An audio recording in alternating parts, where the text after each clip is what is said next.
All right, so welcome back to the ranch. You're hearing me through a different microphone in case I sound a little different. I'm on my PC. We decided, I figured this would be the easiest way to do this kind of format where I just talk and throw up pictures of what I'm talking about, and you guys will get the idea.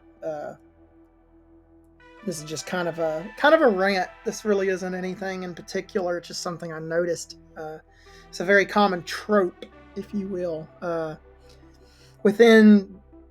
It's not even really in the gun community. It's in the people around the gun community. I'd say adjacent people that may know about the gun community but are not part of it really in any meaningful way. And what I mean by that is you get like comments that are very stereotypical from, in my case, it's family members that I'll bring up. But one of my favorite all times example of this is how basically the value you put on your life, and I'm not trying to criticize anyone's like level of income if they can't afford a $500 Glock. I've been there. It sucks. There's okay guns for 200 to 300 bucks that will get you by until you can get something better. But this is not what that's about. This is about the mindset, a poverty mindset, I would say, because none of the people I'm talking about here are actually poor. They just have real poor decision making abilities, which is weird because they have money, like I said, but they can't make good decisions on other stuff. So basically, I had a family member. This is just story number one, and several of these stories will apply to this family member, who is part of my mom's extended family, who is probably the luckiest person in that family. He's the only one that turned out to be basically a multimillionaire, and yeah, he has the attitude to go with it. And he lives in a city. He lives essentially in the wealthy part of Houston. And he has this mindset that this is a very old story at this point, about 9 years old probably, I'd say, where he wanted to own a gun because this dude, like all his brothers, everyone else in his family are gun owners and into hunting. He's the only one that never went into any of that, and loved to like live in like urbanite central. He loved to live in the cities or whatever. That's fine, whatever. But he finally wants to get into the guns. So everyone in my family is like, okay, yeah, we'll go to a gun show, and back when they had them at the George R. Brown Center in Houston, we'll go to one of those. So we take this guy who. This man brags about living in a McMansion. He works for, I won't say the name, but he works for a very big corporations in corporate. They are a grocery store, and that's all I'll say. So he has plenty of money, extremely wealthy. And this goes into where poverty with gun decisions is kind of a mindset, because we go in this store. I show him Glocks. I show him HKs. I show him SIGs. I show him CZs. I show him lots of different guns. I had just turned 21 at the point and gotten my CCW and all the other crap you had to have at the time. Now my state is a constitutional carry state. But I was showing him everything that generally the police use. I showed him M&Ps. I showed him all kinds of guns. I even showed him Taurus stuff in case he wanted to be on a super budget. But this dude literally goes to the high points and says, I feel like $150 is enough for a gun. And this is what he's trusting his life to. I tried telling him how awful it is, and it fires a bullet. I just need it to go off once. I'm not ever going to get really attacked anyway. And I'm like, well, then why are you even taking this seriously? If you don't believe you're ever going to have to use this, then why are we even here? Like, why are you interested? You are a multimillionaire. You can value your life more than $150. You can get a handgun, and I'm not shitting on High Points, but they have a problem with not being drop safe. And you can look up the Chris Bartacci video for this, where he talks about where he's was in several cases where a criminal had dropped a gun in confrontation with police officers. And it was a high point, and it fired out a battery because the firing pin is the ejector, which is a really, really bad idea.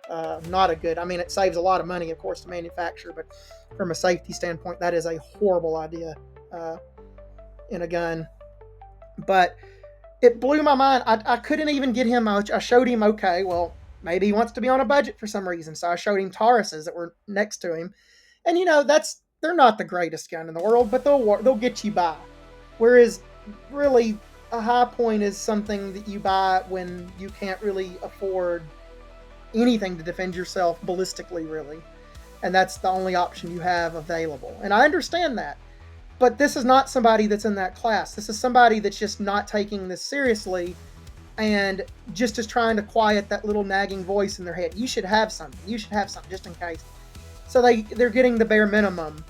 And this is also a guy that calls himself a gun owner whenever he's in a debate with someone. So we'll get to that too. This is I guess this is a FUD complaint video, but this is a very specific type of FUD. Urbanite FUD, I guess you could say. So anyways, the same guy, a couple of months later, this is around the time, I'm trying to think what time this would be. What was the big trend? It might have been the zombie stuff, because this was around, like I said, about 8-9 years ago. But there was a big kind of like prepping became somewhat mainstream with like the shitty Nat Geo show that was mainly fake and all the other crap from that era. And then you got The Walking Dead. And this became a frequent point where this guy on Facebook, whenever there would be some kind of disaster happen, he would go, I'll just go to my redneck family's house. They got guns. They'll protect me. Or I'll just do this. I'll just do that. Okay, buddy, good luck getting out of Houston if there is some kind of cataclysmic event. Yeah, you're absolutely fucked. Have you ever been in that town in 5-hour traffic? 5 o'clock rush hour traffic is not fun to deal with in Houston. Imagine everyone trying to flee the city in some kind of panic. Yeah, you're absolutely not getting out of there, buddy. I'm sorry. And this was a common thing. And he's not the only one. There's been other people in my family that will say stuff like this. And my thinking on that is dog, you're a multimillionaire. You can afford to be prepared in case something like this happens. You can buy property out in the country. You can buy as many guns as you really want. You can do whatever. You're not restrained by anything, but you don't want to because you don't really believe it's going to happen. You want, in case the worst case scenario, you want to leech off other people because you didn't think it was serious enough to worry about. And the only reason you're even bringing stuff up, and the only reason you like this dude wanted to own a gun, was to basically quiet that little voice that said something bad could happen. Something bad could happen. But I feel like, and this is coming around because this dude is basically a FUD. He agrees with like common sense gun laws and control and shit like that. So yeah, a FUD. Everyone in my family makes fun of him, pretty much. He's kind of he's unwelcome around at this point, but this is for other shit that doesn't involve this. Not a good man by any means, but back at it, he then had a break-in where he was working at, because like I said, he was in corporate. He was working at they had him sent to a ghetto store, and it was in a more insecure location. And he had someone break in his vehicle, and they stole the high point he had under his fucking seat or whatever. Which is also, don't use your gun or your vehicle as a holster. That's another reason. Especially don't advertise you have firearms in your vehicle with stickers if you're going to do that, because you're asking for trouble. Mainly people breaking in and stealing your shit, which is never a good thing. But yeah, so then he gets worried and goes out and buys a Stevens fucking 12 gauge Chinese made shotgun. And that was his solution for he needed better weaponry because someone broke in his vehicle. And it might happen, while he's working.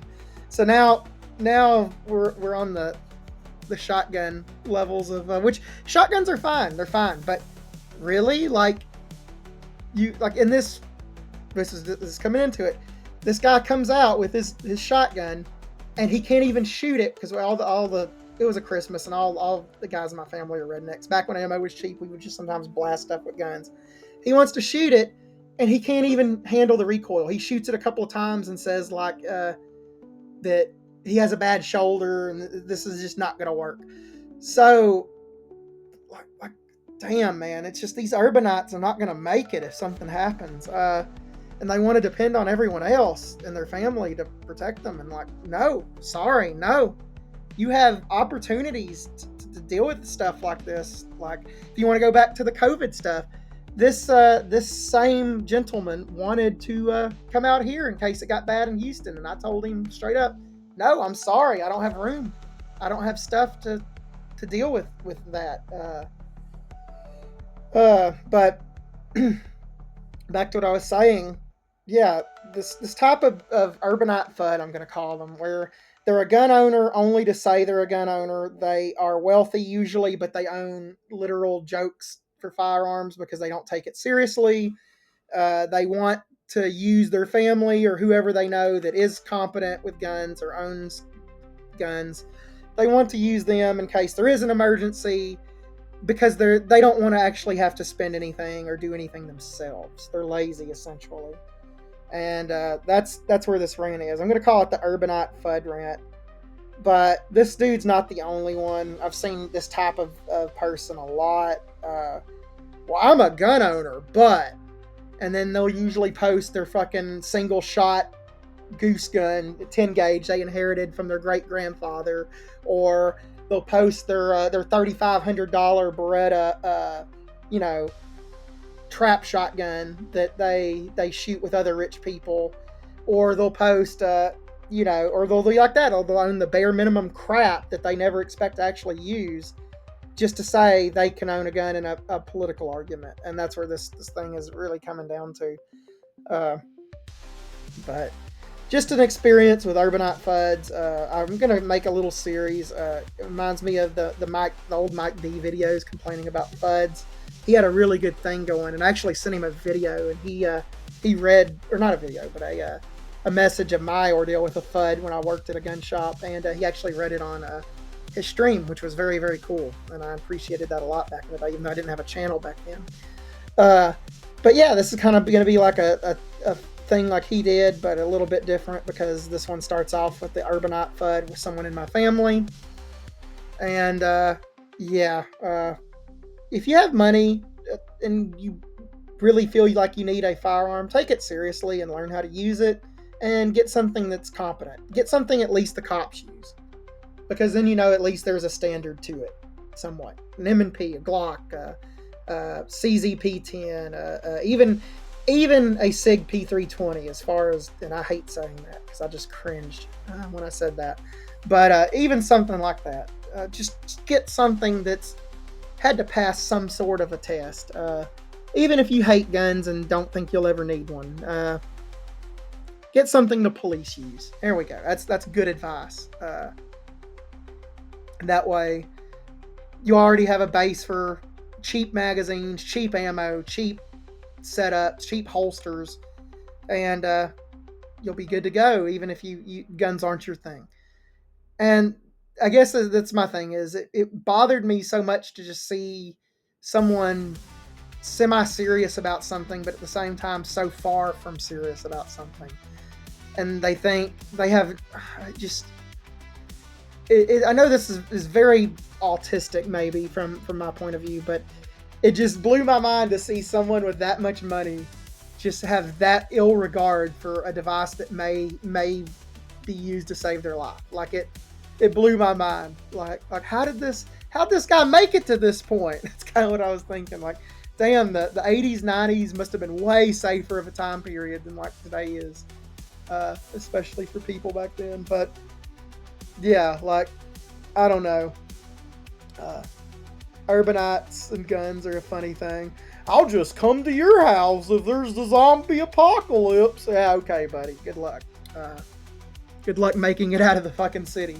But But yeah, that's the whole bit there, and I love that so much. I'll just come to your house if there's an event because I don't want to stockpile shit or I don't want to have to do anything that makes me slightly uncomfortable. I just want to sit on my ass and wait for everything to blow over while someone protects me. That's exactly what they're thinking, and yeah, no, it ain't gonna happen. Shit. I could like even if most of, like these people that say that wanted to go to the rural area of their families to make it or whatever, they couldn't get out of the cities anyway. That's the funniest thing. So it's a pipe dream, and they're hoping they never actually have to actually use this line of thought because if they do, they're screwed. But I've ranted long enough. This will be a series of Fudd lore, I guess you could say, the Fudd videos. I don't know what I'm going to call this. But that's my big one is I'll just come to your house. But yeah, that's what this one's all about. And that mindset where poverty is a mindset. It's not really a physical thing where I've seen guys that are making minimum wage save up and get a Glock 17 and they have a perfectly good self-defense gun then. That's military grade.